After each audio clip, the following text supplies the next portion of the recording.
So ఎప్పుడైతే IAS అయ్యానో చాలామంది అడిగారు సార్ మీ జర్నీ చెప్పండి అని. నేను నా జర్నీని ఎట్లా చెప్తా అంటే మా ఫాదర్ జర్నీ, మా ఫాదర్ ఒక ఐఏఎస్ ఆఫీసర్ని ఎట్లా రెడీ చేశారన్నది నా జర్నీ. సో మ్యామ్ కొంచెం బ్యాక్గ్రౌండ్కి వెళ్తే మా ఫాదర్ని వాళ్ళ మా అమ్మ పెంచలేకపోయింది, ఆ పావర్టీ లెవెల్ ఉండేది. సో మా father is a kind of bonded labour.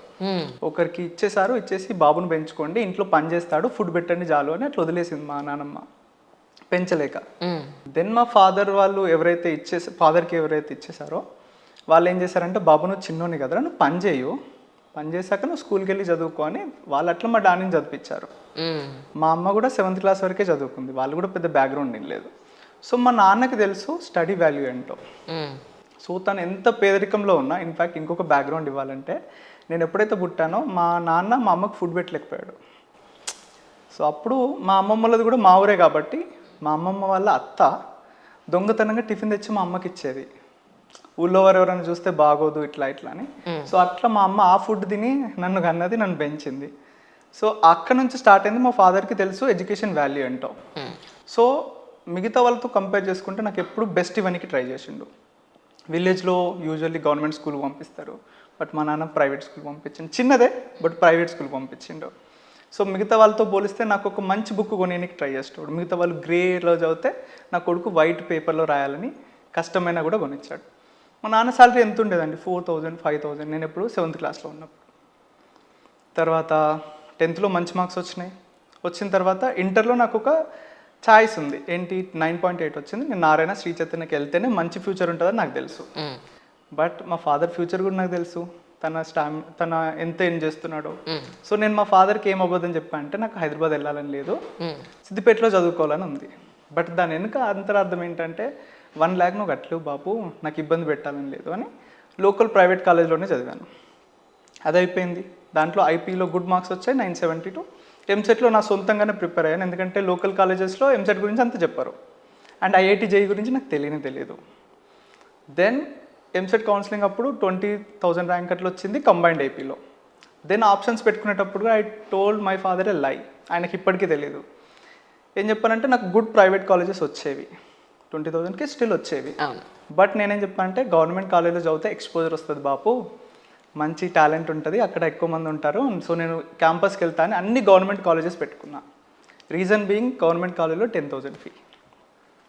So కాలేజ్లో చదువుతూ సెకండ్ ఇయర్కి వచ్చేసరికి నాకు అర్థమైంది ఈ కాలేజ్ నాట్ రెడీ. ఎందుకంటే గవర్నమెంట్ కాలేజ్లో ఫ్యాకల్టీ కొరత, ల్యాబ్స్ కొరత చాలా ఉండేది. ధర్నాలు చేసాము, రాస్తారోకాలు చేసాము. I was a student leader that time. So అన్ని క్లాస్లోకి వెళ్ళి రండ్రా ధర్నాలు చేద్దామని తీసుకొచ్చేటోని. దెన్ థర్డ్ ఇయర్కి వచ్చేసరికి I had to make a life decision కి ఏం చేయాలి. సో నా దగ్గర 2 ఆప్షన్స్ ఉండే, సివిల్ ఇంజనీర్ అవ్వాలా లేకపోతే సివిల్ సర్వెంట్ అవ్వాలా. దెన్ అక్కడ కూర్చొని థింక్ చేస్తే రెండింటిని నేను స్టార్టింగ్ నుంచే స్టార్ట్ చేయాలి, సివిల్ సర్వీసెస్ అయినా సివిల్ సర్వెంట్, సివిల్ ఇంజనీరింగ్ అయినా సివిల్ సర్వెంట్ అయినా. దెన్ నాకు మా ఫాదర్ చెప్పిన వర్డ్స్ గుర్తొచ్చా, బిడ్డ నువ్వు సివిల్ సర్వెంట్ అయితే బాగుంటుంది, కలెక్టర్ అయితే బాగుంటుందని. సో రెండు ఎట్లా స్టార్టింగ్ నుంచి స్టార్ట్ చేస్తా, బెటర్ స్టార్ట్ చేసేది ఏంటో మా ఫాదర్ డ్రీమ్ స్టార్ట్ చేస్తా. So I started IAS preparation because of my father. So third ఇయర్లోనే స్టార్ట్ చేశాను కదా, అప్పుడు కోచింగ్ అవన్నీ ఇంకేం ఆలోచించలేదు. యూట్యూబ్లోనే ఒక సెమిస్టర్ మొత్తం నేను ఇదే పని చేశాను. యూట్యూబ్లో స్ట్రాటజీస్ చూడడము, యూట్యూబ్లో ప్రీవియస్ ఇయర్ క్వశ్చన్స్ అనాలిసిస్ చూడడము, ఎగ్జామినేషన్ పర్స్పెక్టివ్స్ అన్నీ చూడడము. అండ్ దీనికి నాకు ఒక ఈగో కూడా యాడ్ అయింది, ఏంటంటే నాకు ఇంటర్ టైంలో ఐఐటి జేఈ గురించే తెలీదు. ఓకే. దెన్ అప్పుడు ఐ సర్చ్డ్కి ఇండియాలో టఫెస్ట్ ఎగ్జామినేషన్ ఏంటి, యూపీఎస్సీ, నేను ఇది కొట్టాలి. సో అట్లా అవన్నీ అక్యుములేట్ అయిపోయి నేను సివిల్ సర్వీసెస్ సైడ్ వచ్చాను. సో థర్డ్ ఇయర్లో ఫోర్త్ ఇయర్లో నేను కాలేజ్లోనే చదవడం స్టార్ట్ చేశాను. చాలా మిస్టేక్ చేశాను, ఎందుకంటే సెల్ఫ్ ప్రిపరేషన్ కదా, everything is trial and error. నేను ఒక బుక్ మొత్తం చదివాను, నోట్స్ చేశాను, దెన్ అర్థమైంది ఆ బుక్కే చదవకూడదని. 8 months చదివాను నా బుక్ని, మూడు నోట్బుక్స్ రాశాను. అబ్బా. బట్ ఇట్స్ ఫైన్, ఎందుకంటే ఆ మిస్టేక్స్ ఏవైతే చేశానో అది నన్ను బిల్డ్ చేసుకుంటూ వచ్చినాయి. ఇప్పుడు నాకు తెలుసు ఏ బుక్ ఎట్లా చదవాలి, ఏం చేయాలి అని. సో అట్లా ప్రిపరేషన్ స్టార్ట్ చేసినప్పుడు కాలేజ్ అయిపోయింది, ఇంటికి వచ్చేసా. ఇంటికి వచ్చాక కూడా నాకు 2 ఆప్షన్స్ ఉంటాయి, ఏంటి, బయటికి వెళ్ళి హైదరాబాద్ వచ్చేసి ప్రిపేర్ అవ్వు, లేకపోతే ఇంట్లో కూర్చొని ప్రిపేర్ అవ్వు. I choose home.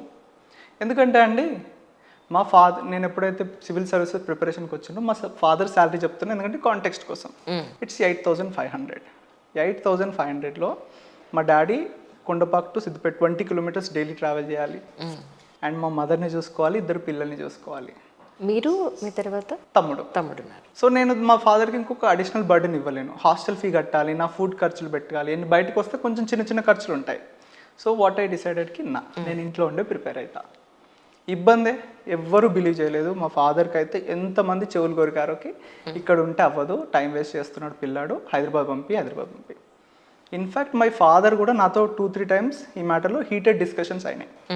ఆయనేమో కోచింగ్ తీసుకుంటే తప్ప అవ్వదని ఆయనే, లేదు బాపు నేను చేసి చూపిస్తాను నేను. So started. ఇంకొక రీజన్ ఏంటంటే మేము అగ్రికల్చర్ ఫ్యామిలీ. మా అమ్మ తెచ్చింది తన ఇంటికి వచ్చినప్పుడు 3 acres. సో మా అమ్మ వ్యవసాయం చేస్తూ ఉండే, డాడీ హాస్పిటల్లో కాంపౌండర్గా పనిచేస్తూ ఉండే. సో ఆయన తెచ్చిందేమో మంత్లీ ఖర్చులు వాడేటోళ్ళం, అమ్మ తెచ్చిందేమో లాంగ్ టర్మ్ ఇన్వెస్ట్మెంట్ కోసం వాడేటోళ్ళం. సో అప్పుడు నేను పెద్దగా అయ్యాను కదా, నేను మా తమ్ముడు డిసైడెడ్కి అమ్మ నాన్న పెద్దోళ్ళు అవుతున్నారు, వాళ్ళు పని చేయలేరు, let them stay at home, మన ఇద్దరం పని చేద్దాం. సో మా తమ్ముడు అక్కడ నాకు సపోర్ట్ చేశాడు. అన్న నేను పని చేస్తా, ఎక్కడైతే టఫ్ వర్క్ ఉంటుందో అప్పుడు నువ్వు నా దగ్గర రా, ఎక్కడైతే రొటీన్ వర్క్స్ ఉంటాయో నేను చేసుకొని వస్తా అని నేను మా తమ్ముడు we had a discussion. So అప్పుడు మా అమ్మకి మా నాన్నకి చెప్పేసి, అమ్మ నువ్వు ఇంటి దగ్గర ఉండి మాకు వండి పెట్టి చాలు, డాడీ నువ్వు హాస్పిటల్ పోయి చూసుకో, వ్యవసాయం సంగతి మేము ఇద్దరం చూసుకుంటాం. సో మేము వరేసాం, ఎప్పుడైతే ఆ టఫ్ వర్క్ ఉంటుందో ఆ టఫ్ వర్క్ అప్పుడు నేను వెళ్ళేటోని. అండ్ ఇంకొకటి ఏంటంటే క్వైట్ ఎమోషనల్, వ్యవసాయం పనిలో నారు వేసేయడం ఉంటుందండి. నారు పీకేసి కట్టలు కట్టి డిస్ట్రిబ్యూట్ చేయాలి. So one of the toughest work. Usually 500-600కి కూలీలు వస్తారు, బట్ సమ్హౌ మాకు వచ్చేసరికి 800-900 అడుగుతుండే. సో అది వేయాలంటే ఒక 800-900 పెట్టుకోవాలి. But 800-900 is a huge thing, ఎందుకంటే మై ఫాదర్ సాలరీ 8,500. సో 800-900 ఎక్కడి నుంచి తెస్తాము? So what my and my brother డిసైడెడ్కి మనమే చేద్దాం ఇద్దరే. సో లిటరల్లీ మా తమ్ముడేమో నారేసడము మసాలాలు తీసుకొచ్చడం వాడు చేసేటోడు. నేను పొద్దున 8కి వెళ్తే మా బురదలో దిగినంటే చేతులు కాళ్ళు అన్నీ కోసుకుపోయినా కూడా I use to work. And ఆ తట్ట నెత్తిలో పెట్టుకొని వెళ్తుంటే మస్తు ఏడుపు వచ్చేది. బట్ ఒక థాట్ ఏంటంటే 800 సేవ్ చేయాలి అని, అండ్ మనం చేస్తే మంచిగా చేసుకుంటామని. సో అట్లాంటి టైంలో ఇంకా నాకు ఫైర్ వచ్చేది లోపల నుంచి, నేను 800 కోసం ఇంత కష్టపడుతున్నా కదా, at one point of time నేను అగ్రికల్చర్ సెక్టర్ అంతా డామినేట్ చేసేలాగా ఒక సివిల్ సర్వెంట్ అవ్వాలి అని. So it continued. First attempt, second attempt, third attempt, అది హోప్ఫుల్లీ మనం దాంట్లో డిస్కస్ చేద్దాం. But this is my background. వాళ్ళకి వచ్చేది 1,00,000 వస్తుంది, అవి కూడా పోతే ప్రాబ్లం అయిపోతుంది. నిజం ట్రూ. యూపీఎస్సీ ఆస్పిరెంట్స్కి మీ వైపు మీ నుంచి చెప్పాల్సిన ముఖ్యమైన పాయింట్స్, ఇప్పుడే ఫ్రెషర్స్గా పోస్టింగ్ అయ్యే వాళ్ళకి కానీ, ట్రైనింగ్ వెళ్ళే వాళ్ళకి కానీ, యూపీఎస్సీ ప్రిపేర్ అయ్యి ఎగ్జామ్స్ రాసే వాళ్ళకి కానీ మీ నుంచి కొన్ని పాయింట్స్, అంటే ఇంపార్టెంట్ పాయింట్స్ ఏం చెప్తారు సార్? ఫస్ట్ థింగ్ ఏంటంటే, ఇది ఒకటే లైఫ్ అయితే కాదు. ఇది రాకపోతే మీరు అసలు దేనికి పనికిరానేది అయితే అనుకోకూడదు. మీరు నిజంగా సర్వ్ చేయడానికి వస్తే సర్వ్ చేయడానికి there are n number of ways. ఇది ఒక వే అంతే నేషన్ సర్వ్ చేయడానికి. You have multiple ways. Second thing ఏంటంటే, రియల్గా మీరు దీంట్లోనే ఉండాలి, దీంట్లోకే రావాలని మీరు అనుకుంటే, అసలు మీరు ఎందుకు రావాలనుకుంటున్నారో ఫస్ట్ డిసైడ్ చేసుకోండి. అండ్ కాంపిటీషన్ ఎక్కువ అవుతుంది కాబట్టి ఆ లెవెల్లో ప్రిపరేషన్ అనేది it must be there. And మీకే ఎందుకు రావాలనేది ఒకటి అనుకోవాలి. మీరు ఇంతమంది రాస్తున్నప్పుడు మీకు ఎందుకు రావాలి, మీకు కాకుండా వాడికి ఎందుకు ఇవ్వకూడదు, వాడికి కాకుండా ఇంకెవడికో ఎందుకు ఇవ్వకూడదు. మీకు ఇస్తే కంట్రీకి వచ్చిన లాభం ఏంటి, మీరు ఎలా పని చేయబోతున్నారు, ఇవి మీరు ఒకసారి ఫ్యాక్టర్స్ అనలైజ్ చేసుకోవాలి. అండ్ ప్రిపరేషన్ విషయానికి వస్తే ఇంకా సిలబస్ ఈజీగా త్వరగా ఫినిష్ చేసేసి కరెంట్ అఫైర్స్ రోజు చదువుతూ ఆన్సర్ రైటింగ్ ప్రాక్టీస్ చేస్తూ ఇవన్నీ చేస్తే obviously you can achieve in 1 year అని నేను అనుకుంటున్నాను. మీ డే షెడ్యూల్ ఎలా ఉంటుంది సార్? షెడ్యూల్ ఏముంటుందండి, morning I wake up at around 5-5:30. అవునా? ఓకే. సో యూపీఎస్సీకి ప్రిపేర్ అయినప్పుడు కూడా ఆయన లేవలేదు అలా? లేసాను కానీ 6 గంటలు లేటుగా లేసామండి, ఇప్పుడు 6 గంటల ముందు లేస్తాను. ఓకే, చెప్పండి. చాలా మంది ఏమనుకుంటారంటే ఇది ఎలాగ అయిపోయాడు, ఇప్పుడు చేసేది ఏమి ఉండదు, మంచిగా పడుకుంటాడేమో 10-11 దాకా అనుకుంటారు. ఛాన్స్ లేదు. I wake up at around 5-5:30. I run 10 kilometers every day. దాని తర్వాత ఏముంటుందండి, న్యూస్ చదివి, న్యూస్ పేపర్స్ చదివేసి, ఏదైనా కాల్స్ వస్తే రిసీవ్ చేసుకొని, డిస్ట్రిక్ట్లో ఏం జరుగుతుందో తెలుసుకొని, అందరు సిఐసిఎస్ ఫోన్ చేస్తారు, చేసి రిపోర్ట్ చేస్తారు, ఏం జరుగుతుంది డిస్ట్రిక్ట్లో, ఈ కేసెస్ అయినాయి, నెక్స్ట్ ఈరోజు ఏం జరగబోతుంది, విఐపీస్ ఎవరు రాబోతున్నారు, వాళ్ళ సెక్యూరిటీ ఎలా ఉంది, లా అండ్ ఆర్డర్ ఇష్యూస్ ఏమున్నాయి, ఏది పెద్ద ఇష్యూ అవ్వబోతుంది అని అందరూ ఫోన్స్ చేసి మనం డిస్క్రైబ్ చేస్తారు. ఏమైనా సజెషన్స్ ఉంటే విల్ గివ్ దెమ్. దాని తర్వాత I go to office by 9:30 and ఇంకేముంటుంది ఆఫీస్ వర్క్. ఆఫీస్కి ఎవరు వచ్చినా కానీ ఐ మీట్ చెప్పేస్తాను, ఎవరు వచ్చినా ఆపకూడదు, పంపించేసారు లోపలికి. Around 2:30 I come back, I have my lunch, I go to office at around 4:30 again. I stay till the evening. ఒకవేళ నాకు ఫీల్డ్ విజిట్స్ ఏమీ లేకపోతే ఇది షెడ్యూల్ అనమాట. ఫీల్డ్ విజిట్స్ ఉంటే I visit the jungles, I visit camps, I meet security personal people, forces. And సాయంత్రం వచ్చిన తర్వాత హ్యాపీగా ఏదో గేమ్ ఆడేసి, బ్యాడ్మింటన్ కానీ ఏదో ఒకటి, మళ్ళీ ఏదో ఫిజికల్ యాక్టివిటీ చేసేసి and we spend time with the families. Actually ఒక ఐపీఎస్ ఆఫీసర్కి ఛత్తీస్గఢ్ లాంటి ప్రాంతంలో పోస్టింగ్ ఉన్న వ్యక్తికి అమ్మాయిని ఇవ్వాలంటే కొంచెం ఆలోచిస్తారు కదా. సో మీ విషయంలో ఏం జరిగిందండి? అది వాళ్ళని అడగాలి మీరు. అలా కాదు సార్, పెళ్ళయ్యేటప్పుడన్నా మీకన్నా అడుగుంటారు కదా, బాబు ఏంటి మరి పరిస్థితి. ఆలోచించడం కాదండి, ఇస్తామని లైన్ కట్టారు. అది నాకు తెలుసు బట్ కానీ ఇచ్చేటప్పుడు అయ్యో మేడంకి ఎన్ని కాల్స్ వచ్చాయో, మీ ఇంటర్వ్యూ అయిన తర్వాత, ఇంటర్వ్యూ అయిన తర్వాత నాకు ఎన్ని కాల్స్ వచ్చాయో, మేమంతా షేర్ చేసుకుంటే ఒక పెద్ద లిస్టే ఉంది మీది. యా, ఎందుకు మరి ఆ అమ్మాయిని ఎలా చూస్ చేసుకున్నారు అంటే?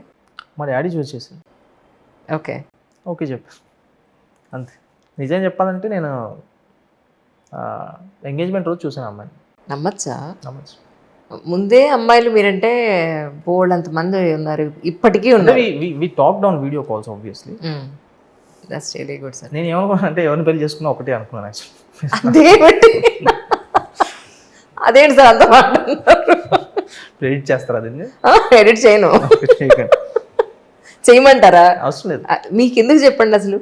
నేను అదే అన్నారు నాకు చెప్పిన సీనియర్ మోస్ట్, అతను ఎలాంటి ఇన్హిబిషన్స్ పెట్టుకోలేదు, ఆ ప్రోటోకాల్ పెట్టలేదు జనాలకి, వాళ్ళకి తనకి మధ్య ఆ గ్యాప్ ఏదైతే ఉందో అది పెట్టుకోలేదు. జనాలతో మమేకమై జనాల కోసం చేసుకుంటూ వెళ్తున్నారు. అదొక విషయం. అయితే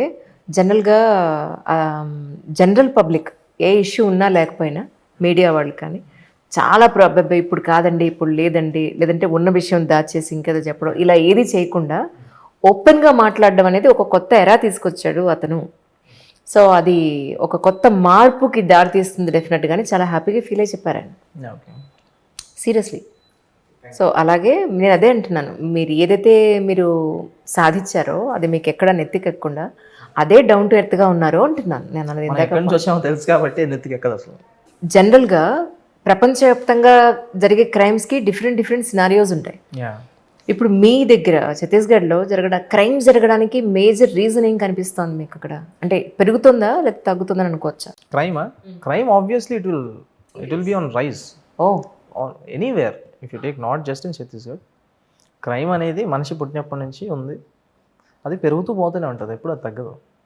అదే ఎందుకంటున్నా, what was the exactly reason behind of it? అది అంటే డిఫరెంట్ క్రైమ్స్కి డిఫరెంట్ రీజన్స్ ఉంటాయండి. ఇప్పుడు సపోజ్ మర్డర్స్ అనుకోండి, మర్డర్స్ కూడా డిఫరెంట్ టైప్స్ ఉంటాయి. ఒకటి రివెంజ్ బేస్డ్ మర్డర్ ఉండొచ్చు, ఒకటి కంట్రోల్ చేసుకోలేక చేసేసింది అవ్వచ్చు, ఇంకోటి ఏంటంటే ఫ్యామిలీ మెంబర్స్ మధ్య చిన్న గొడవలు వచ్చి అక్కడ మర్డర్ జరగచ్చు. సో డిఫరెంట్ బేసిస్ దానికి ఫ్యాక్టర్స్ ఉండొచ్చు. ఒకటే క్రైమ్ కానీ చూసే విధానం మారిపోవచ్చు. ఇప్పుడు ప్రాపర్టీ ఆఫెన్సెస్ అనుకోండి, బర్గ్లరీ అవ్వచ్చు, థెఫ్ట్ అవ్వచ్చు, ఇట్లాంటి ఇష్యూస్ ఇట్లాంటివి అనుకోండి. అవి ఏంటంటే వాళ్ళకి ఈజీగా యాక్సెస్ కావాలి, మనీ కావాలి, అది కావాలి, పేషెన్స్ తక్కువ ఉంటుంది. సో త్వరగా మనం ఇది చేసేస్తే మనకు మనీ వచ్చేస్తాయి అనే ఒక రీజన్ అవ్వచ్చు. సో ఇప్పుడు సైబర్ క్రైమ్ అనుకోండి, వాడికి ఏం చేయకుండా వాడు కూర్చొని చిన్న మొబైల్తో ఆపరేట్ చేస్తాడు. వాడికి దాంట్లో ఒక 5 minutes కష్టపడితే చాలు, వాడికి మనీ సెట్ అయిపోతుంది. సో ఈ రీజన్ అవ్వచ్చు. సో డిఫరెంట్ క్రైమ్స్కి డిఫరెంట్ రీజన్స్ ఉండొచ్చు.